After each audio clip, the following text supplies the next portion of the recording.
Hello everyone, welcome to the today's class. आज हम लोग बच्चों रिबेट के बारे में पढ़ेंगे, सरचार्ज के बारे में पढ़ेंगे और हम पढ़ेंगे एक नया जो अमेंडमेंट आया था बजट 2020 के अंदर उसके बारे में। ठीक है बच्चों, तो मैंने पिछली क्लास में अगर आपको याद हो तो मैंने आपको डिस्कस करवाया था इंडिविजुअल्स के टैक्स रेट। याद है हम लोगों ने एक डेफिनेशन पढ़ी थी पर्सन, सेक्शन 2 क्लॉज 31 में। बिल्कुल ठीक बात है बच्चों।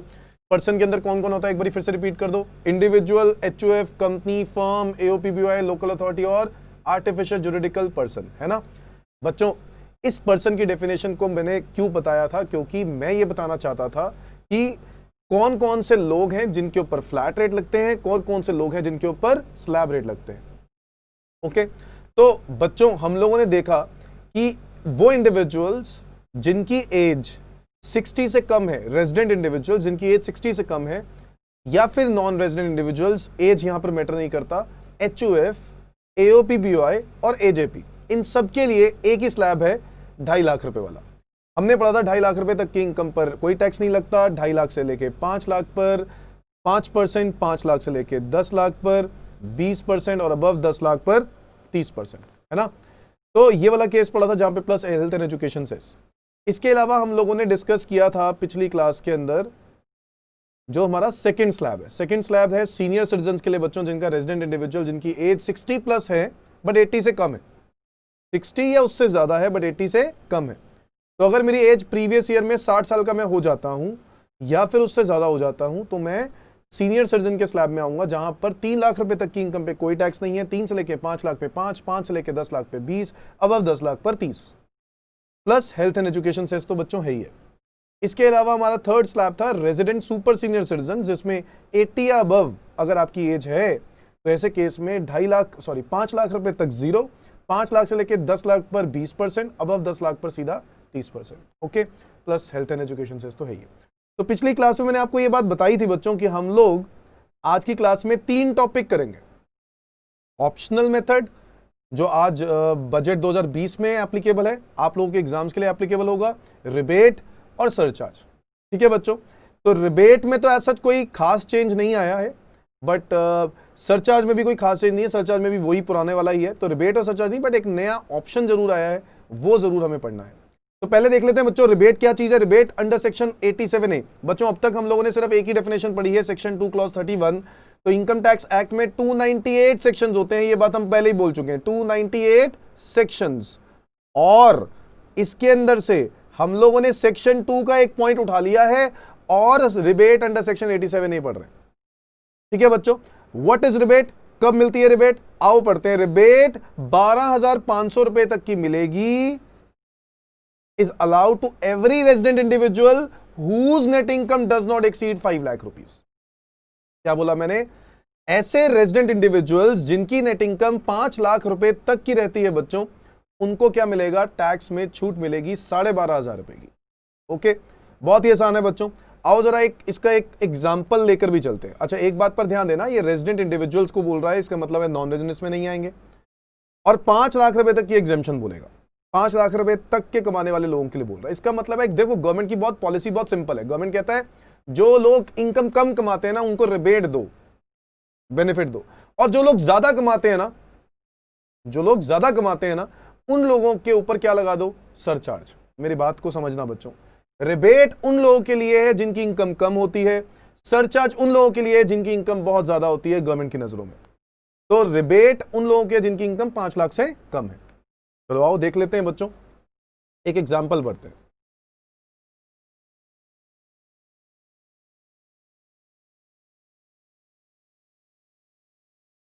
Mister Anil, age 46, resident individual, his net income is ₹4 lakhs। कितनी इनकम है बच्चों, 4 लाख। आपको क्या करना है, compute his tax liability, compute his tax liability. आपको इस 4 लाख रुपए की इनकम पे टैक्स निकालना है बच्चों। Is that clear. और आप लोगों को पता है ना हम कौन से ईयर के लिए कर रहे हैं, मैंने पिछली क्लास में करवाया था फाइनेंस एक्ट 2020, जो कौन से ईयर के लिए एप्लीकेबल होता है, previous year 2020-21।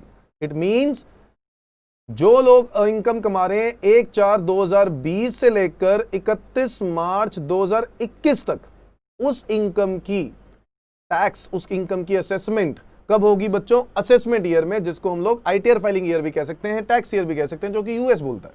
Is that clear? तो compute is tax liability. 4 lakh की इनकम पे अगर मुझे टैक्स निकालना है तो मैं कैसे फाइंड आउट करूंगा? आओ देख लेते हैं। फर्स्ट 2,50,000 पर नील हो गया। नेक्स्ट बेटा अगले 2.5 लाख पर 5% लगता है, बट अगले 2.5 लाख तो तब होगा ना जब मेरी इनकम 5 लाख होगी। मेरी इनकम ही 4 लाख रुपए है, तो नेक्स्ट कितना आया? 1.5 लाख।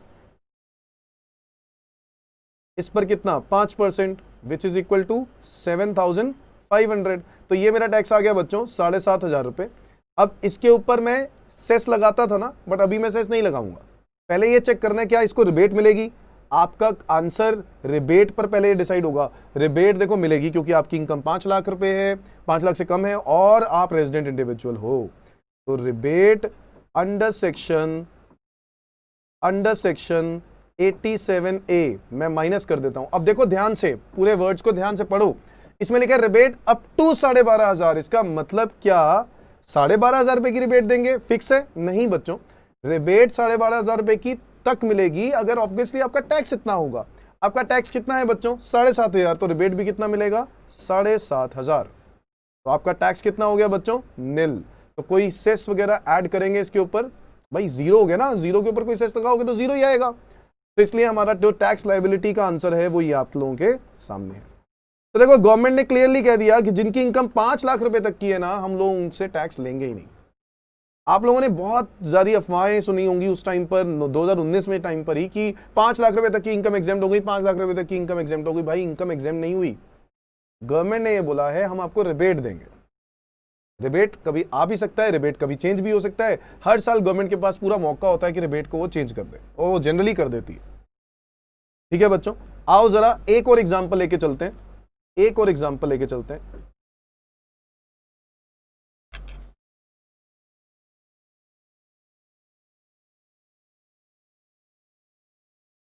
एग्जाम्पल 2। तो मान लेते हैं मिस्टर जतिन, जिसकी एज 50 है, 50 नहीं, एक काम करते हैं इसको 60 कर देते हैं। ठीक है, थोड़ा डिफरेंट करते हैं।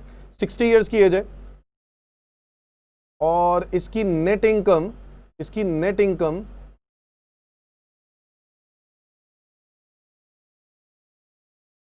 4,80,000 है। Find out his tax liability. Find out his tax liability. आपको इनकी टैक्स लाइबिलिटी फाइंड आउट करनी है। ठीक है बच्चों, तो क्या करेंगे हम लोग? 4,80,000 रुपए की इनकम है, आपको देखना है पहले तो बताओ मिस्टर जतिन कौन से स्लैब में आता है। अगर मिस्टर जतिन नॉन रेजिडेंट हुआ तो ये कौन से स्लैब में आएगा? स्लैब नंबर 1, 2.5 लाख वाला। उसमें उम्र नहीं देखते ना बच्चों, नॉन रेजिडेंट है तो। और अगर ये बंदा रेजिडेंट निकला तो इसका स्लैब ये कौन सा बनेगा? Slab number 2। समझ में आ गया? मैंने बोला था कि ये क्वेश्चन में कुछ ना लिखा हो तो हम लोग क्या मानेंगे? रेजिडेंट। और उसके हिसाब से अगर चले तो हमारा सॉल्यूशन होगा पहले 3 लाख रुपए पर कोई टैक्स नहीं, उसके बाद अगले 1,80,000। देखो वैसे तो 3 लाख के बाद क्या देखना था? 3 से 5, उस पे 5%। यहां पर 1,80,000 बचा है, इसके ऊपर 5% का टैक्स बनेगा बेटा 9,000 रुपए। अब हम लोग सेस ऐड करते थे, बट आपको चेक करना है क्या इसको कहीं रिबेट तो नहीं मिलेगी? यस मिलेगी। तो minus rebate under section 87A, और मैं रिबेट दे दूंगा पूरे 9,000 रुपए की, क्योंकि 12,500 रुपए तक का रिबेट था, इसलिए टैक्स हो गया बच्चों नील, टैक्स लायबिलिटी। मेरी बात समझ में आ रही है बच्चों? बहुत क्लियर है, बहुत आसान है कि आपको देखना है कि इनकम 5 लाख से कम है कि नहीं। अब एक बात है, अगर मैं 80 प्लस वाले लोगों के लिए बोलूं तो 80 प्लस वाले लोगों के लिए तो इनकम 5 लाख तक वैसे ही एग्जेम्प्ट है, तो क्या रिबेट मिल रहा है? अरे रिबेट की तो जरूरत ही नहीं है। समझ में आया? 80 प्लस वालों के लिए तो 5 लाख तक तो वैसे ही टैक्स जीरो है ना बच्चों, तो इसीलिए वहां पर तो टैक्स आएगा ही नहीं। 5 से 10 पर 20 है, बट 5 तक ही रिबेट मिलेगा, तो इसलिए उन लोगों को रिबेट मिलेगा ही नहीं 80 प्लस वालों को। तो ये किन के लिए रिबेट है? जिनकी इनकम 5 लाख से कम है और वो लोग रिबेट लेना चाहते हैं, तो वो रिबेट ले सकते हैं। तो उनका टैक्सेबल बन रहा होगा तो रिबेट मिलेगा ना। तो पहले वाले कैटेगरी में और सेकंड कैटेगरी में जो रेजिडेंट्स हैं, इंडिविजुअल्स, उन लोगों को रिबेट मिल जाएगा। अब एक और बात, कैटेगरी 1 की अगर हम बात करें, अगर हम सॉरी ये पहले वाला क्वेश्चन की बात करें, अगर मैं ये कह दूं कि ये जो 4 लाख है, इस 4 लाख की जगह पे ये 5 लाख होता तो क्या होता? 5 लाख रुपए कर लो, 2.5 लाख रुपए तक जीरो, अगले 2.5 लाख पे 5%, कितना हो गया? 12,500। 12,500 रुपए तक टैक्स नहीं है, रिबेट है। तो 12,500 minus 12,500 tax will be zero, और सेस भी क्या हो जाएगा? जीरो। समझ में आता है बच्चों?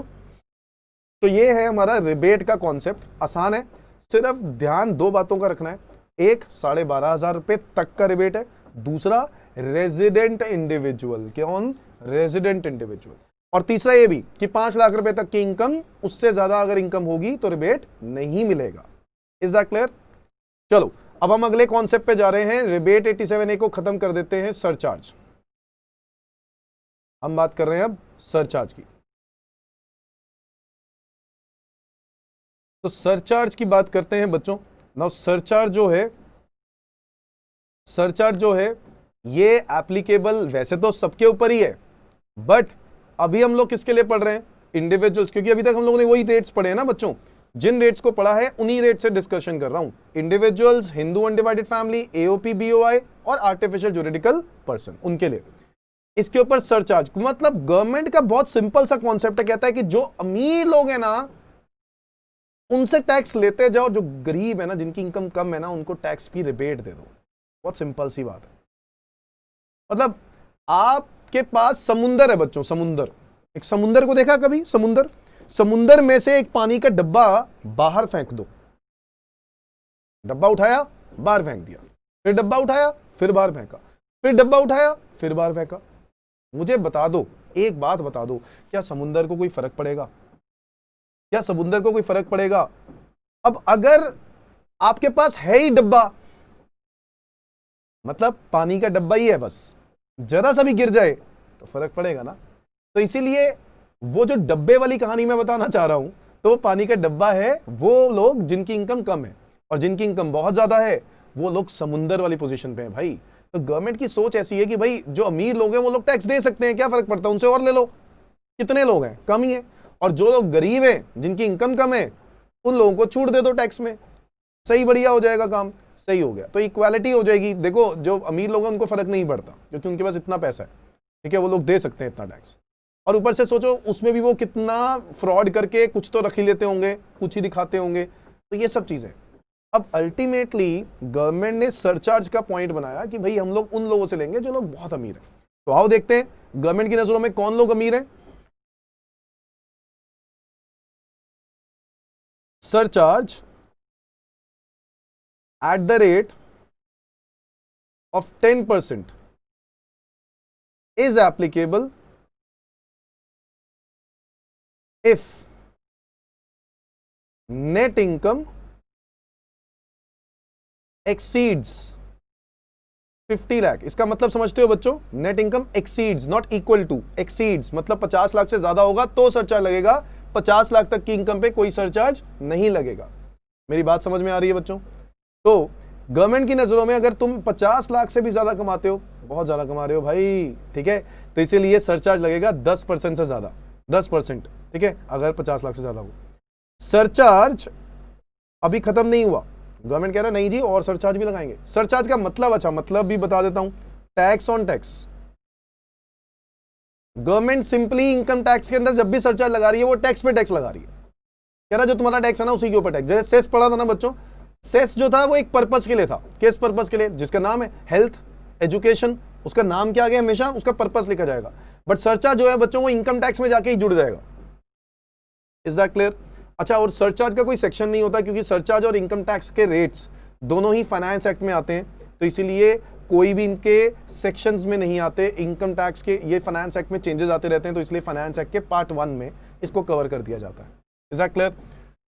तो surcharge at the rate of 10% is applicable if net income exceeds 50 lakhs. Surcharge at the rate of 15% is applicable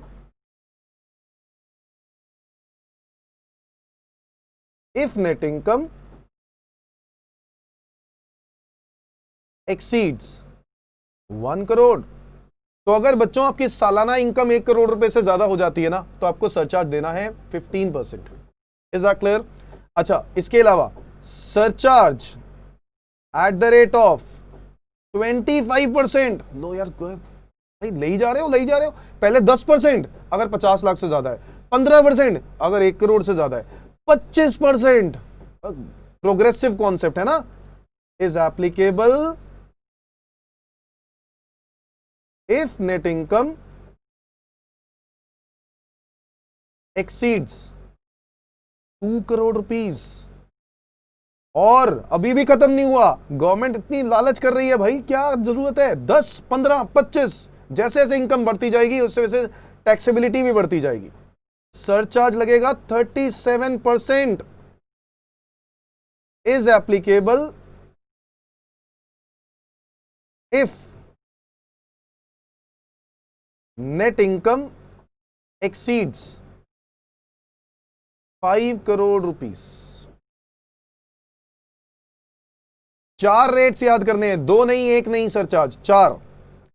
अब आपके दिमाग में आ रहा होगा, सर जिसकी इनकम 5 करोड़ से ज्यादा होगी तो क्या वो ये सारे सरचार्ज देगा? अरे भाई, तो फिर उसके बाद बचेगा क्या? सारे थोड़ा देगा वो, सिर्फ क्या करेगा? 37% वाला सरचार्ज देगा. अब देखो 37% टैक्स नहीं है बच्चों, ये 37 टैक्स ऑन टैक्स है. इसका मतलब अगर आपने 100 रुपए का टैक्स दिया है ना, तो 100 रुपए के ऊपर 37% है, इनकम के ऊपर नहीं. तो अगर मान लो आपकी इनकम 10,000 है, उसके ऊपर टैक्स बन रहा है 100, तो इसके ऊपर 37 करोगे तो ज्यादा आएगा, उसके ऊपर 37 नहीं, टैक्स पर 37. तो ये टोटल टैक्स कितना बना? 137. समझ में आ गई बात? तो ये है हमारा सरचार्ज. और अब सरचार्ज कब लगता है, कैसे लगता है, आओ जरा देख लेते हैं बच्चों. सरचार्ज की लगाने का क्या तरीका होगा वो भी देख लेते हैं. ठीक है, नाउ हम बात करने जा रहे हैं सरचार्ज के बारे में एक एग्जाम्पल के साथ.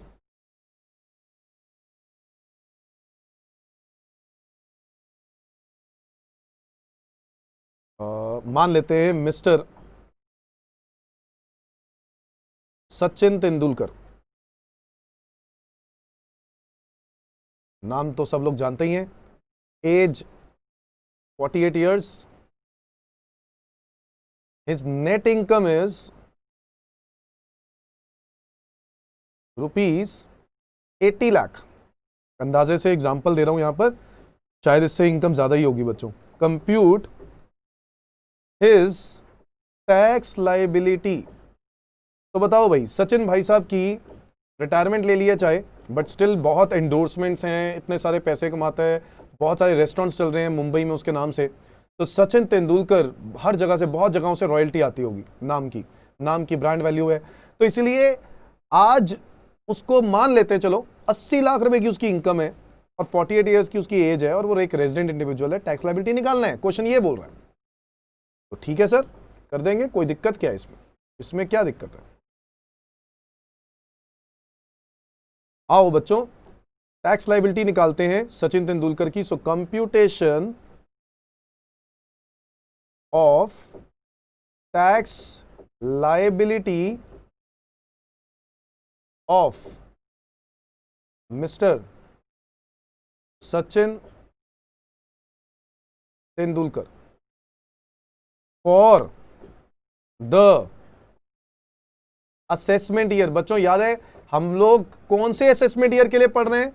हम पढ़ रहे हैं असेसमेंट ईयर 21-22. याद रखना है हमेशा और बताना है लोगों को अगर किसी को भी कंफ्यूजन हो. 2021-22 इसका मतलब है प्रीवियस ईयर.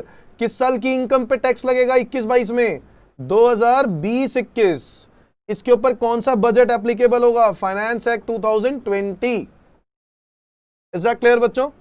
और याद रखना है बच्चों, बजट हर साल आता है. बजट 21 आएगा. अच्छा, जिस साल सेंट्रल गवर्नमेंट के इलेक्शन आते हैं उस टाइम पे 2 बजट होते हैं, पता है आप लोगों को? जिस साल सेंट्रल गवर्नमेंट के इलेक्शंस होते हैं उस टाइम पर कितने बजट आते हैं? 2. जैसे 2019 में हुआ था, उस टाइम पे 2 बजट आए थे. एक वो बजट जो पुराना फाइनेंस मिनिस्टर बोलता है फरवरी मंथ में, और फिर इसके बाद जब एक न्यू गवर्नमेंट फॉर्म होती है, चाहे वो न्यू गवर्नमेंट वही गवर्नमेंट ही हो, बीजेपी ही क्यों ना हो, जैसे बीजेपी ही आई थी इस बार भी फिर से, तो ऐसे केस में फिर से एक नया बजट अनाउंस होता है अगले 6 महीने के लिए। हम उस बजट को बोलते हैं बच्चों इंटरिम बजट। क्या बोलते हैं? Interim budget. ये बातें सिर्फ जनरल नॉलेज के लिए हैं, कहीं नोट करने की जरूरत नहीं है, याद नहीं करने की जरूरत, रट्टे मारने की जरूरत नहीं, समझना है। बहुत बेसिक बातें पता होना चाहिए आपको, कई बार न्यूज में भी आएगा, आप लोगों को पता होना चाहिए। जैसे डिविडेंड नहीं पढ़ते हो, इंटरिम डिविडेंड, वैसे ही बच्चों इंटरिम बजट होता है। समझ में आ गया ना? तो 2 बजट्स के बीच में एक बजट, इंटरिम बजट। और क्यों निकाला जाता है? क्योंकि अगर मान लो बीजेपी के बाद कांग्रेस आ जाती, तो क्या वो लोग बीजेपी का जो बजट है वो आगे फॉलो करते? नहीं करते, वो तो बीजेपी ने बनाया। तो एक्चुअल में क्या होता है कि बीजेपी को टाइम दिया जाता है कि भाई तू उतने 6 महीने के लिए अप्रैल मई जून जुलाई अगस्त सितंबर तक के लिए बना दे। जून जुलाई में वो होते हैं, इलेक्शंस होते हैं, और उसके बाद आपका रिजल्ट आता है, इलेक्शंस का रिजल्ट आता है जुलाई के बाद, जुलाई के आसपास, और फिर अगस्त में, और फिर उसके बाद एक न्यू गवर्नमेंट और new prime minister, new finance minister appoint किए जाते हैं। और उनकी जो एप्लीकेबिलिटी होती है, वो लोग जो बजट अनाउंस करेंगे वो सितंबर मंथ में बजट अनाउंस करते हैं, और सितंबर मंथ में जो बजट आएगा वो बजट होता है इंटरिम बजट अगले 6 महीने के लिए, अक्टूबर नवंबर दिसंबर जनवरी फरवरी मार्च। समझ में आता है बच्चों? चलो, ये सिर्फ नॉलेज वाली बातें, इसका इससे कोई लेना देना नहीं था, मैं सिर्फ वैसी नॉलेज वाली बातें कर रहा था। For the assessment year 21-22 question में कुछ नहीं दिया, हम मान के चलेंगे कि हम लोग लेटेस्ट तरीके से चल रहे हैं। हाँ, so calculation of tax liability, 80 lakh रुपए की इनकम है तो बताओ भाई, पहले 2.5 लाख रुपए पर तो टैक्स लगेगा 0। नेक्स्ट बच्चों, 2.5 लाख रुपए से लेके 5 लाख, यानी अगले 2.5 लाख रुपए पर टैक्स कितना लगेगा? 5%। Is that clear? Next 2.5 lakh पर 5%, इसका मतलब है टैक्स कितना हुआ? 12,500। बहुत ही बढ़िया। नेक्स्ट 5 लाख रुपीस पर अगले 5 लाख रुपए, यानी 5 लाख 1 रुपए से लेके 10 लाख, यानी अगले 5 लाख रुपए पर टैक्स कितना लगेगा? 20%। तो टैक्स कितना हो गया बच्चों? 1 लाख रुपए। अब 10 लाख रुपए से जो भी इनकम अबव है, मतलब वैसे इनकम 80 लाख है, तो कितना बैलेंस कितना बचा? 70 लाख। इस 70 लाख रुपए के ऊपर आपको टैक्स पे करना पड़ेगा बच्चों 30%, जो कि बन जाएगा 21 लाख। टोटल लायबिलिटी हो जाएगी 22,12,500। ये मेरा बन गया। अभी कहानी पूरी नहीं हुई है, मुझे इसके ऊपर क्या लगाना है? सरचार्ज लगाना है। यही तो बात कर रहा था मैं आपको, सरचार्ज लगाना है। अब आपको चेक करना है बच्चों सरचार्ज कौन सा लगाना है। तो हम लोगों ने 3-4 तरह के सरचार्ज पढ़े, आपको देखनी है आपकी इनकम कहां फॉल करती है। 50 लाख से ज्यादा है, बिल्कुल सही। क्या 1 करोड़ से ज्यादा है? नहीं सर, 50 लाख से तो ज्यादा है बट 1 करोड़ से ज्यादा नहीं है, तो सरचार्ज कौन सा लगेगा? 10। अगर 1 करोड़ से ज्यादा होता तो आपको यह देखना है कि 1 करोड़ से ज्यादा क्या 2 करोड़ से ज्यादा है? नहीं सर, 2 करोड़ से कम है, तो उस केस में 15% वाला लगेगा। अगर 2 करोड़ से ज्यादा है और 5 करोड़ से कम है तो 25% लगेगा, और 5 करोड़ से ज्यादा है तो 37% लगेगा। समझ में आया? लगेगा चारों में से कोई एक, देखना आपको है कि कौन सा लगेगा। समझ में आ गया बच्चों? तो सरचार्ज कौन सा लगाएंगे? इस पर लगेगा 10%। तो 10% हो गया 2,21,250। ये आ गया मेरा सरचार्ज। ये सरचार्ज मैं इसके अंदर ऐड कर दूंगा बच्चों, तो मेरा आ जाएगा 24,33,750। ये सरचार्ज के बाद मैं ऐड करूंगा हेल्थ एंड एजुकेशन सेस, जैसे हम लोग करते थे ना कि उसके बाद टैक्स के ऊपर हम लोग टैक्स के ऊपर एक और सेस लगाते हैं, 4% का ये सेस इस टैक्स के ऊपर लगेगा। तो रिबेट भी बच्चों अगर आपको याद हो तो रिबेट भी पहले आता है, सरचार्ज भी पहले ही आता है। सेस से पहले रिबेट और सरचार्ज की कैलकुलेशन करने के बाद ही सेस कैलकुलेट करना है। Is that clear? चलो, हेल्थ एंड एजुकेशन से 4%, और 4% बन कितना रहा है मैं फटाफट कैलकुलेट करके बता देता हूं, आप लोग भी ध्यान देंगे प्लीज, फटाफट कैलकुलेट कर दो। 24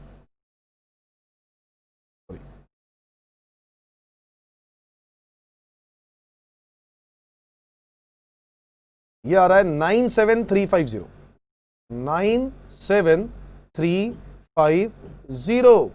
तो टोटल कितना हो गया? 0,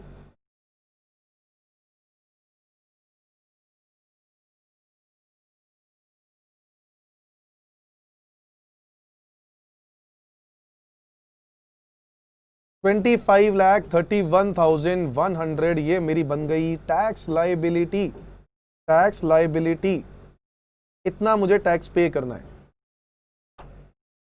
समझ में आ गया बच्चों? आसान है। सरचार्ज पहले लगेगा, फिर उसके बाद सेस लगा देंगे। सेस लगेगा टोटल के ऊपर, जो टैक्स है प्लस सरचार्ज। मैंने आपको बताया ना, सरचार्ज भी एक टैक्स ही है, तो वो टैक्स के अंदर जाके जुड़ जाएगा। तो सेस तो है वो टैक्स ऑन टैक्स ही है, तो इसीलिए उसके ऊपर ही लगेगा, दोनों को मिला के। समझ में आ गया? चलो बहुत ही बढ़िया बच्चों, एक क्वेश्चन और करके देखते हैं। आओ मैं एक और क्वेश्चन प्रैक्टिस कराता हूं।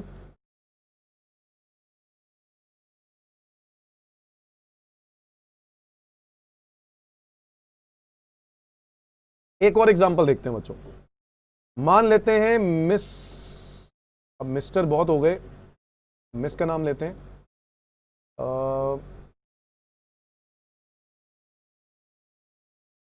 मिस, मिसेस हो गई वैसे वो, मिसेस करीना कपूर खान, ऐसे ही बोलते हैं ना, मिसेस करीना कपूर खान। तो अब अगर मैं मिसेस करीना कपूर खान की बात करूं, एज है 40 years, net income is equal to 2,80,00,000। ठीक है, मान लेते हैं इतनी है। Compute her tax liability. समझ में आया बच्चों? क्वेश्चन आसान है, 2,80,00,000 के ऊपर टैक्स लाइबिलिटी निकालनी है। चलो स्टार्ट करते हैं फिर सॉल्यूशन। 40 साल की उम्र है तो लगेगा 2.5 लाख वाला स्लैब ही लगेगा। तो पहले 2.5 लाख रुपए पर, पहले 2.5 लाख रुपए पर टैक्स लगा निल। नेक्स्ट 2,50,000 टैक्स लगा 5%, विच इज इक्वल टू 12,500। उसके बाद अगले 5 लाख रुपए पर टैक्स लगा 20%, which is equal to 1 lakh. और बैलेंस अमाउंट, जो बैलेंस बच गया, तो 10 लाख से ऊपर कितना बच्चों? 2,70,00,000, है ना। 2,70,00,000 रुपए के ऊपर लगेगा 30%, जो कि हो जाएगा 81 लाख। ज्यादा हो गया यार। मतलब अगर करीना कपूर 3 करोड़ 2,80,00,000 रुपए की इनकम शो करेगी, तो उसको करीब करीब 82,12,500 का टैक्स पे करना पड़ जाएगा। समझ में आ गई बात? तो करीब करीब 82,12,500। अब इसके अलावा आपको अब यहां पर क्या करना है, क्या लगाना है? सरचार्ज। गवर्नमेंट कह रही है ऐसे कैसे छोड़ दें, सरचार्ज भी तो देना है, तो भाई सरचार्ज भी लेंगे। अब 2,80,00,000 रुपए की इनकम है, आपको देखना है सरचार्ज कौन सा लगेगा। तो नेट इनकम 50 लाख से ज्यादा है, जी हाँ। सर 1 करोड़ से भी ज्यादा है, बिल्कुल सही बात। सर 2 करोड़ से भी ज्यादा है, बिल्कुल सही बात। सर 5 करोड़ से, नहीं नहीं नहीं, 5 करोड़ से ज्यादा नहीं है, तो 2 से 5 के बीच में है। इसका मतलब है थर्ड स्लैब लगेगा, थर्ड सरचार्ज लगेगा 25% वाला। तो 25% सरचार्ज लगा देते हैं इसके ऊपर बेटा, 25% सरचार्ज लगा देते हैं इसके ऊपर, एट द रेट ऑफ 25%। बहुत बच्चों ने कर भी लिया होगा, फटाफट कैलकुलेट करके अपना आंसर लिख दो, मेरी वेट मत करो। 82,12,500 मल्टीप्लाई बाय 25%, तो ये आ रहा है 20,53,125। भाई साहब आतंक मचा दिया इनके टैक्स ने तो। 625, ये हो गया 5, 6, ये हो गया 2, और ये हो गया 1,02,00,000। सही निकाला था, 1,02,65,625 रुपए का टैक्स। प्लस अभी काम खत्म नहीं हुआ plus health education cess at the rate of 4%।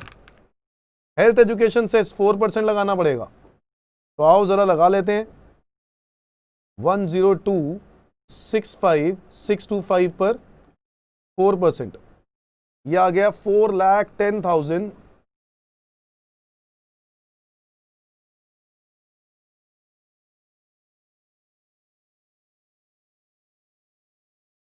$4,10,000 102,65625, ठीक है, इसका 4% आ रहा है 410,625, ओके 625। बेटा टोटल मेरा टैक्स बन गया, इसको ऐड कर देते हैं अब, प्लस 102,65625, ये मेरा आ गया 106,76250। ये मेरी आ गई टैक्स लायबिलिटी बच्चों, टैक्स लायबिलिटी।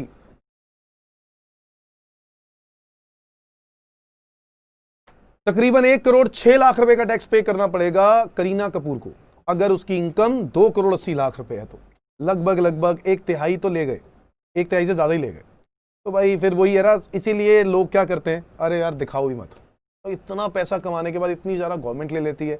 तो बस यही चीज़ होती है, फिर लोगों को बस आता है कि यार नहीं यार मैंने शो ही नहीं करना पैसा। तो 2,80,00,000 में से बहुत सारा कुछ शो ही नहीं किया होगा, मतलब होगी इनकम 5 करोड़ शो किया इतना, तो पहले जेब में डाल लिया पैसा, अब जो है इसके ऊपर इतना टैक्स पे कर दो। समझ में आया? तो बच्चों इस तरीके से लोग करते होंगे, मैं मान के चलता हूं लोग इसी तरीके से बिल्कुल करते होंगे। Is that clear? और बहुत सारी बातें हैं, देखो लोग करते हैं या नहीं करते हैं, मैं उस चीज के लिए आप लोगों को बिल्कुल भी सपोर्ट नहीं करूंगा कि क्या करना चाहिए।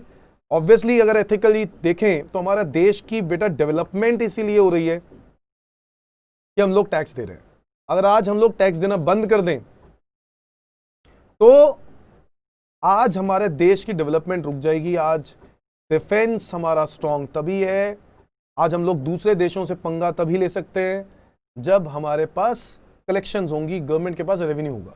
गवर्नमेंट के पास रेवेन्यू, देखो अब गवर्नमेंट कैसे यूज करती है कैसे नहीं, ये बात गलत है बेटा। हम लोगों को ये कभी नहीं बोलना चाहिए कि गवर्नमेंट तो बेकार यूज करती है, अपने जेब में डाल लेती है, ये कर लेती है वो कर लेती है। ये बात सही नहीं है, इतनी आसान नहीं है कि हम लोग जेब में डालने वाली बातें समझ लेते हैं और सुन लेते हैं। हाँ, बहुत सारा चैरिटी आता है, चैरिटी अमाउंट को वो गलत इस्तेमाल करते हैं, कुछ ऐसी चीजें जरूर होंगी, बट भाई ऐसी बात कह के आप अपनी लायबिलिटी, अपनी रिस्पॉन्सिबिलिटी से दूर नहीं हो सकते। आपको टैक्स पे करना है, और भगवान करे आप लोगों को 2 करोड़ 10 करोड़ 50 करोड़ का टैक्स देना पड़े। समझ में आया? मतलब जितना ज्यादा टैक्स होगा उतनी ऑब्वियसली ज्यादा इनकम भी तो होगी तुम्हारी, तभी तो टैक्स इतना दे रहे हो।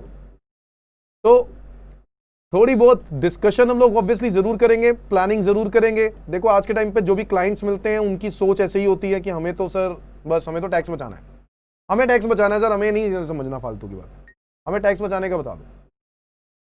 तो तब हमें डिसाइड करना होगा कि हमें लीगल तरीके से चलना है या इलीगल तरीके से। बहुत सारे लोग इलीगल तरीके से भी चलते हैं। आपके पास ऑप्शन होता है, पैसे ज्यादा कमाने के लिए आप इलीगल की तरफ चले जाते हो, लालच आ जाता है। और पैसे अगर मतलब आपको ठीक ठाक कमाने हैं, देखो ठीक ठाक तो तब भी आप कमाओगे, ऐसा नहीं है, लीगल तरीके से भी कमा सकते हो। तो आप उनको लीगल तरीके बताओ, ठीक है? समझने हमें सब कुछ है, हमें जानना सब कुछ है, नॉलेज हमें सब लेनी है। तो आप इनकम टैक्स एक्ट जब पढ़ रहे होगे तो उस पढ़ते पढ़ते आप लोगों के दिमाग में बहुत सारी चीजें आएंगी। अब वो इलीगल नहीं है, एक्चुअल में वो टैक्स को आप एडवांटेज ले रहे हो, उसका टैक्स का, इनकम टैक्स लॉ का एडवांटेज ले रहे हो, क्योंकि इनकम टैक्स लॉ भी बहुत सारी चीजों को इग्नोर कर देता है कि यार इन बातों को मतलब कवर अप नहीं कर पाएंगे, तो वहां पर जाके आप उनका फायदा उठाते हो। अब वो सही है नहीं, आपको अपने दिल से पूछना है, ठीक है जी? आओ हम लोग स्टार्ट करते हैं अब हमारा third, optional method for individuals. तो आज हम लोग एक और टॉपिक करेंगे, optional method for individuals. Surcharge समझ में आ गया होगा सबको, है ना? अच्छा, इससे रिलेटेड एक और कॉन्सेप्ट है जो मैं अगली क्लास में करूंगा, विच इज मार्जिनल रिलीफ। कौन सा कॉन्सेप्ट है बच्चों? Marginal relief. तो मार्जिनल रिलीफ को मैं अगली क्लास में कराऊंगा। अभी तो जो मैं करवा रहा हूं वो करवा रहा हूं सरचार्ज। सरचार्ज करवाने के बाद अब मैं जो करवा रहा हूं वो ऑप्शनल मेथड फॉर इंडिविजुअल्स करा रहा हूं। तो फाइनेंस एक्ट 20 में ऐसा क्या नया आ गया कि लोगों को लगा सर बहुत फायदा हो गया, सर बहुत फायदा हो गया, मैं जहां जाऊं ओ सर क्या बजट आया इस बार, क्या बजट आया, बहुत फायदा हो गया। भाई साहब आप जरूर कह सकते हो बहुत फायदा हो गया, बट उसकी कुछ शर्तें हैं, वो फायदा होने की भी कुछ शर्तें हैं। तो इसीलिए जो लोग भी इस बार आपके पेरेंट्स, आपके फैमिली, आपके रिलेटिव्स में जो भी आपको दिखता है और कहता है कि यार ये ऑप्शनल मेथड है उसका फायदा है नुकसान, वो आपको समझने के लिए पहले पूरा कोर्स टैक्स का पढ़ना पड़ेगा। समझ गए? पूरा कोर्स टैक्स का पढ़ना पड़ेगा। पूरा कोर्स टैक्स का जब पढ़ लोगे तब जाके आपको एग्जैक्टली अच्छे से समझ में आएगा ये ऑप्शनल मेथड। अभी सिर्फ इतना समझ लो कि ऑप्शनल मेथड में रेट्स क्या है और गवर्नमेंट क्या कहती है कि कुछ एग्जेम्पशंस और डिडक्शंस छोड़नी पड़ेंगी, क्योंकि अभी आपको वो नॉलेज नहीं होगी बच्चों कि एग्जेम्पशंस कौन सी छोड़नी पड़ेगी, डिडक्शन कौन सी छोड़नी पड़ेगी। ऑब्वियसली आपको नहीं पता होगा, क्योंकि अभी एग्जेम्पशन डिडक्शन के लिए आपको आगे आने वाले चैप्टर्स में पढ़ना है बच्चों। समझ में आ रहा है बात? तो हम लोग देखते हैं ऑप्शनल मेथड फॉर इंडिविजुअल्स। ये आप लोगों की बुक के अंदर मैंने ये बात ऑलरेडी डाली हुई है, तो आप लोग यहां पर देख सकते हो। ये देखो मैंने जूम किया, आई होप सब लोग देख पा रहे होंगे। Optional method for individuals and HUF. तो जो ऑप्शनल मेथड है वो सिर्फ इंडिविजुअल्स और एचयूएफ के लिए आया। फिर से मैं बोल रहा हूं, किसके लिए आया? इंडिविजुअल्स और एचयूएफ। ये सरचार्ज अभी पढ़ा था ना हम लोगों ने। अच्छा ये जो है ना, ये इसके बारे में मैं अभी बिल्कुल भी नहीं बोलूंगा। एक्चुअल में इसका रिलेशन भी आने वाले चैप्टर्स के साथ है, तो चिंता नहीं करनी है, सब कुछ कवर करेंगे। मेरे को टैक्स रेट्स के बारे में एक ही जगह लिखना था, इसलिए मैंने यहां लिख दिया। समझ में आ गया? बट जब आप लोग पूरा कोर्स कर लोगे तब आपको ये बात समझ में आएगी, क्योंकि कैपिटल गेन चैप्टर से इसका लिंक है, जो मैंने ऊपर नोट लिखा हुआ है। आगे आते हैं optional method for individual HUF. अभी आपको नहीं पढ़ना, ठीक है? वो वाली बात अभी नहीं पढ़ना। ओके बेटा, optional method for individual HUF as per section 115 BAC। Now government ने इनकम टैक्स एक्ट के सेक्शन 115 BAC एक नया सेक्शन लॉन्च कर दिया और कहा कि इस सेक्शन के तहत हम इंडिविजुअल्स और एचयूएफ को ऑप्शन देते हैं कि वो लोग इस तरीके का स्लैब को ले सकें। यानी ये जो है ये ऑप्शन हमेशा के लिए आ गया सर। बिल्कुल बेटा, हमेशा के लिए ऑप्शन आ गया। यानी कभी भी आपको, अब देखो जब भी कोई रेट्स में चेंजेस होंगे तो उस वाले मेथड में चेंजेस होंगे, फाइनेंस एक्ट वाले में। इस वाले में जनरली अब ये हमेशा के लिए आ गया। कभी एक आधी बार अमेंडमेंट आ गया तो आ गया, वो 10 सालों में एक बार। अदरवाइज इसमें कोई चेंजेस होने के चांसेस कम है। Optional method for individual HUF की बात करें तो 2.5 लाख रुपए तक टैक्स नहीं है सर, वो तो हमें पता ही है। बिल्कुल सही बात। अच्छा एक और बात, यहां पर भी एज तुम्हारी जो मर्जी हो उन सब के लिए यही है। यानी आप सीनियर सिटीजन हो या सुपर सीनियर सिटीजन हो, सबके लिए यही वाला स्लैब, एक ही स्लैब है। बट इसमें फायदा है, अगर आप स्लैब को देखोगे सिर्फ तो फायदा है। 2.5 लाख रुपए तक 0, 2.5 से लेके 5 लाख पे 5, ये तो पहले भी था। 5 लाख से 7.5 लाख पे 10, 7.5 से 10 के ऊपर 15, 10 से 12.5। अगर आप देखो तो हर गैप जो है वो 2.5 लाख का कर दिया। 0 से 2.5 0, 2.5 से 5 5, 5 से 7.5 10, 7.5 से 10 15, मतलब 2.5 लाख ऐड करते गए। और ऐसे ही 5 10 15 20 25 और 30 तक पहुंचा दिया। ये बात तो पहले भी थी, बट आपने देखा नहीं, आपको फायदा होगा। कैसे सर? अगर आप ध्यान से देखो, 5 से 7.5 पे 10 है ना, और हम लोग पढ़ते थे कि अबव 5 लाख पर सीधा 20। क्या पढ़ते थे हम अबव 5 लाख पर? 20। 5 to 10 लाख पर 20 पढ़ते थे। अगर आप ध्यान से देखो पिछले वाले जो हम लोगों ने रेट्स पढ़े हुए हैं, क्या पढ़ा था? 5 लाख से ऊपर होगा तो कितना? सीधा 20। और यहां पर क्या कह रहा है? 5 से 7.5 पे 10, 7.5 से 10 पर 15। तो भाई हर हाल में आपको फायदा होने वाला है टैक्स के नजर से देखें तो टैक्स आपका यहां पर कम ही होगा अगर मैं अभी एग्जेम्पशन डिडक्शन की बातें ना करूं तो। Is that clear? बहुत ही बढ़िया सिस्टम है सर, ये तो मजा ही आ गया सर, बहुत ही टैक्स बच जाएगा। बिल्कुल सही बात है, बिल्कुल सही बात है। आओ जरा एक एग्जांपल लेके चलें। चलो एक एग्जांपल लेके चलते हैं।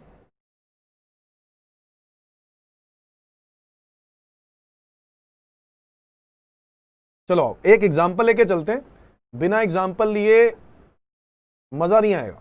एक एग्जांपल लेते हैं। मान लो मिस्टर जेड है, एक इंडिविजुअल है, इसकी एज 51 है। His net income is ₹10 lakh. चलो 11 कर देते हैं, 11 lakh. Compute his tax liability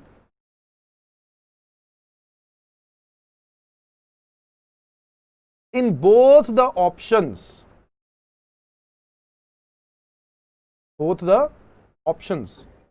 is that clear? चलो, तो मैं क्या करूंगा, मैं अब देखो, अगर मैं एक प्रोफेशनल हूं तो मेरे पास एक क्लाइंट आएगा, मुझसे ऑब्वियसली यही पूछेगा, सर आप बताओ जो नया आया है बजट 2020 में, उससे मुझे लेने पे फायदा है या नुकसान है? तो मैं उसको बताऊंगा कि हाँ फायदा है या नुकसान है, बट उसके लिए आपको कुछ वर्किंग करनी पड़ेगी, नहीं करनी पड़ेगी? I am ignoring this fact कि इसमें कोई एग्जेम्पशन और डिडक्शन जो है वो हमें मिस करनी पड़ेगी। ये बात मैंने आपको बताया जरूर है, बट आपको भी समझ में नहीं आएगा, इसलिए मैं एग्जेम्पशन डिडक्शन को इग्नोर करके चल रहा हूं। मैं ये मान के चल रहा हूं कि एग्जेम्पशन डिडक्शन अगर इग्नोर कर दूं तब भी इतनी इनकम ही है, 11 लाख। Is that clear? तो अब अगर मान लो मैं पहले वाले, यानी जो पहले मेथड चल रहा था एज पर फाइनेंस एक्ट, जो पुराना 19, तो उसके लिए मैं ये बात करूं तो स्लैब 1, ठीक है, जहां पे बोला पहले 2.5 लाख रुपए पर टैक्स कितना होगा? 0। पहले 2.5 लाख पर टैक्स हो गया 0। अगले 2.5 लाख रुपए के ऊपर टैक्स हो गया 5%, बिल्कुल ठीक बात है, 12,500। अगले 5 लाख रुपए पर टैक्स हो गया 20%, कितना हो गया टैक्स? 1 लाख रुपए। और बैलेंस जो बच गया 11 लाख रुपए है ना, तो 10 लाख रुपए तक टैक्स निकाल दिया, 1 लाख रुपए बच गया, उस 1 लाख रुपए के ऊपर टैक्स लगेगा कितना? 30%। तो टोटल हो गया 30,000 ये वाला, और मेरी टोटल टैक्स लाइबिलिटी हो गई 1,42,500। ऑब्वियसली प्लस में क्या लगाऊंगा? Health and education cess at the rate of 4%, इसको अभी मैं इग्नोर कर देता हूं, ठीक है, वो लगेगा ही, ठीक है। Slab, sorry not slab, slab 2 बच्चों ऑप्शन, ये है वो बजट 2020 वाला ऑप्शन। तो अगर मैं अब इसके हिसाब से चलूं तो क्या होगा, आओ देख लेते हैं। पहले 2.5 लाख पर 0 है ना, अगले 2.5 लाख रुपए के ऊपर 5%, विच इज इक्वल टू 12,500। अगले 2.5 लाख, अगेन नेक्स्ट 2.5 लाख, उसके ऊपर कितना है? 10%, कितना हो गया? 25,000। अगले 2.5 लाख, मतलब समझ रहे हो, 2.5 लाख तक 0 था ना, 2.5 से 5 में कितना था? 5, 5 से 7.5 पर 10, 7.5 से 10 15, तो 5% बढ़ रहा है, तो ये 7.5 से 10 वाला हो गया, नेक्स्ट 2.5 लाख 15%, और ये हो जाएगा हमारा टैक्स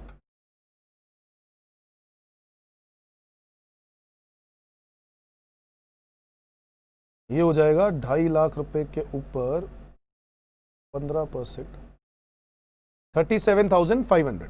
तो मेरा ये आ गया 37,500, ठीक है, 37,500 आ गया। इसके बाद मैं 10 लाख रुपए हो गए, अगला कितना बच गया? 1 लाख। अब इस 1 लाख रुपए के ऊपर कितना वाला टैक्स लगेगा? 20%, which is equal to 20,000।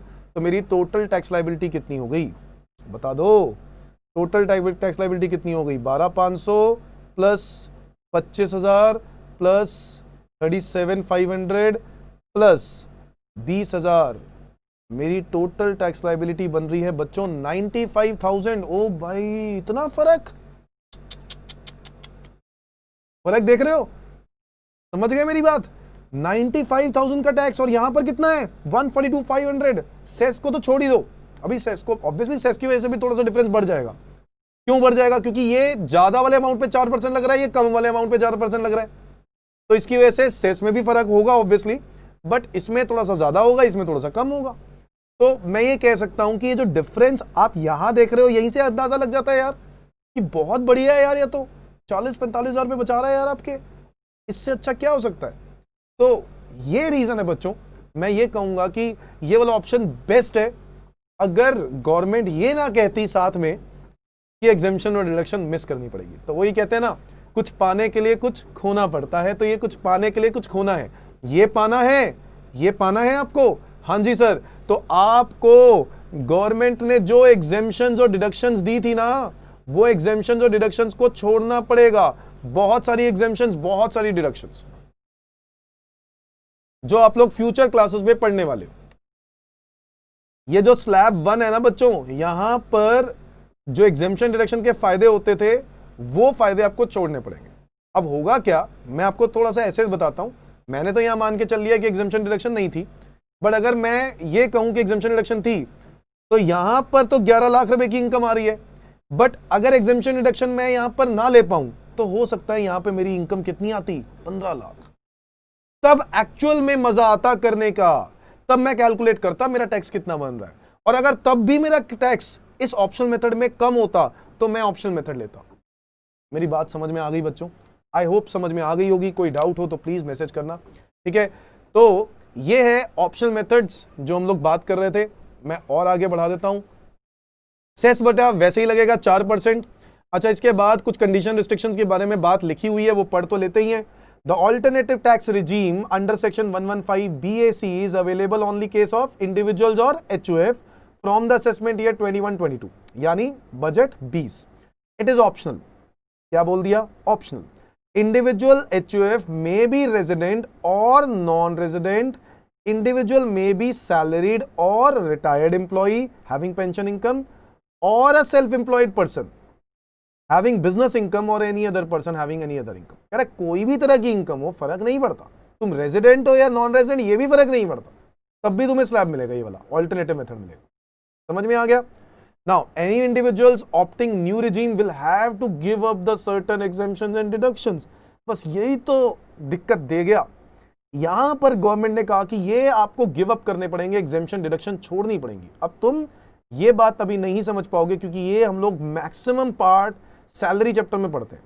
LTA leave travel allowance, convince allowance miss करना पड़ेगा, रिलोकेशन अलाउंस एग्जेम्पशन, उसकी एग्जेम्पशन जो लिमिट होती है वो छोड़नी पड़ेगी, चिल्ड्रन एजुकेशन अलाउंस की एग्जेम्पशन लिमिट छोड़नी पड़ेगी, HRA standard deduction, entertainment allowance, daily allowance, helper allowance, other special allowance, professional tax, interest on housing loan 24B जो हाउस प्रॉपर्टी चैप्टर में पढ़ते हैं बच्चों, बाद में पढ़ेंगे, एडिशनल डेप्रिसिएशन, इन्वेस्टमेंट अलाउंस इन backward areas, tea coffee rubber development account, ये आपको डिडक्शंस हैं जो सारी मिस करनी पड़ेंगी।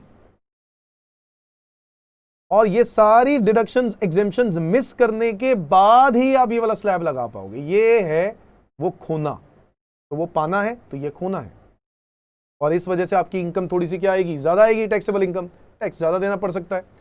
बट यही है समझदारी गवर्नमेंट की, यही थी। अब देखो मैं आपको सच बात बताऊं, उन लोगों को ये ऑप्शन लेना चाहिए जो लोग कोई इन्वेस्टमेंट नहीं करते, कोई बेनिफिट नहीं लेते, उनको पैसे तो आ रहे थे बट उनको बेनिफिट लेना नहीं आता टैक्स में, तो उन्होंने आज तक कोई बेनिफिट टैक्स प्लानिंग वाला तरीका किया ही नहीं, लीगल तरीका भी नहीं किया, मतलब डिडक्शन ही नहीं ली। लाइफ इंश्योरेंस लोग करवा लेते हैं, FD में जमा करा लेते हैं, वो काम भी नहीं किया। अगर वो काम नहीं किया तो होगा क्या, इसकी वजह से आपका जो बेनिफिट जो आपको पहले मिल ही नहीं रहा था, जो क्योंकि आपने लिया ही नहीं था, तो आपकी इनकम पहले और अब की सेम ही तो रहेगी, तो बहुत ही कम फर्क होगा। तो ऐसे केस में आपका टैक्स का आपको एडवांटेज ऑप्शनल मेथड में मिलेगा, क्योंकि वहां पे आपका टैक्स कम होगा। तो उन लोगों को एंकरेज किया गया जो लोग इन्वेस्टर्स नहीं है, जो बेसिकली इन्वेस्ट नहीं करना जानते हैं या नहीं करना चाहते, तो वो लोग इस पर्टिकुलर स्कीम का फायदा उठा सकते हैं, alternative tax regime.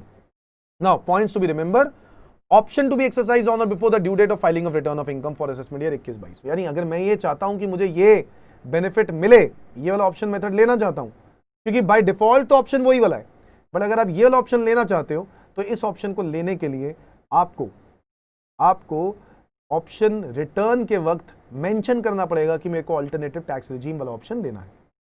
In case a tax payer has a business income and exercise the option, he or she can withdraw from an option only once. अगर कोई इंसान ऐसा है जिसकी बिजनेस इनकम थी और वो ये वाला ऑप्शन ले चुका है, तो वो विड्रॉ तो कर सकता है, बट सिर्फ एक बार विड्रॉ कर सकता है। इसका मतलब क्या है, पूरी जिंदगी में एक बार विड्रॉ कर सकता है। ऐसा क्यों बोला गया, क्योंकि गवर्नमेंट, देखो PGBP वाले जो लोग होते हैं ना, उनका P&L अकाउंट बनता है, और बार बार उनके टैक्स के मेथड्स चेंज करने की वजह से इनकम टैक्स ऑफिसर जो है उसको परेशानी हो सकती है। असेसिंग ऑफिसर को परेशानी हो सकती है आपका टैक्स कैलकुलेट करने में। तो इसीलिए वो कहता है ऐसे नहीं है कि कभी ऑप्शन ले लिया कभी नहीं लिया, ऐसे नहीं कर सकते।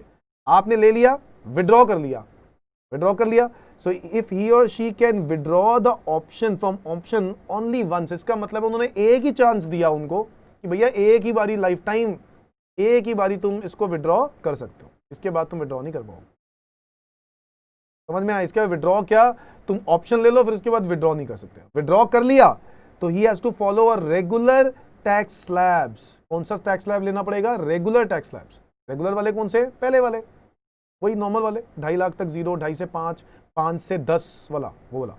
समझ में आ गया बात? तो बच्चों ये है वो पॉइंट्स, बट अगेन मैं फिर से बोलूंगा, इसमें दिमाग नहीं लगाना है सर ये क्या चीज है, इसको मत पढ़ो अभी बच्चों। अभी सिर्फ आपको वो ऑप्शन मेथड वाला रेट्स पता होने चाहिए, स्लैब पता होना चाहिए, क्योंकि ये आपको तब समझ में आएगा, एक गारंटी हो समझ में आएगा, बट तब समझ में आएगा जब आप पूरा कोर्स कर लोगे बच्चों, क्योंकि सैलरी, हाउस प्रॉपर्टी, पीजीबीपी से रिलेटेड सारी चीजें इसके अंदर डाली हुई हैं, जो उन्होंने मना कर दी है कि आपको ये बेनिफिट नहीं मिलेंगे। तो इसीलिए आपको पहले वो टॉपिक्स पढ़ने पड़ेंगे, तब जाके आपको ये सेक्शन समझ में आएंगे। ठीक है बच्चों? तो इसको एक बार ना टैक्स रेट्स को हम लोग एक बारी सब कुछ ओवर हो जाए कोर्स, तो उसके बाद फिर से एक बारी जरूर देखेंगे, ठीक है? क्योंकि उसके अंदर मैंने जैसे वो नोट भी छुड़वाया आपको, ये वाला नोट, तो ये वाला नोट भी हमने बाद में पढ़ना है, तो मैं ये सब चीजें बाद में करवाऊंगा। Is that clear? ठीक है बच्चों, आज के लिए हम लोग इतना ही करते हैं। आज हम लोगों ने क्या क्या किया? आज हम लोगों ने सबसे पहले तो डिस्कस किया रिबेट के बारे में। I hope it is very clear. Rebate 87A किया, फिर इसके बाद हम लोगों ने उसके कुछ एग्जांपल्स डिस्कस किए थे। इसके अलावा हम लोगों ने सरचार्ज किया इंडिविजुअल, एचयूएफ, एओपी, बीओआई और एजेपी के ऊपर, और लास्ट में हम लोगों ने ऑप्शनल मेथड फॉर इंडिविजुअल्स पढ़ा। ठीक है? अगली क्लास में हम बच्चों मार्जिनल रिलीफ का एक कॉन्सेप्ट पढ़ेंगे। मार्जिनल रिलीफ क्या चीज है? गवर्नमेंट ने एक रिलीफ देने की बातें करी हैं, अगली पूरी क्लास मार्जिनल रिलीफ में जाएगी। थोड़ा सा लंबा है टॉपिक, बट मजेदार, समझना मार्जिनल रिलीफ कैसे मिलता है। ठीक है बच्चों, आज के लिए इतना ही। Thank you, bye bye.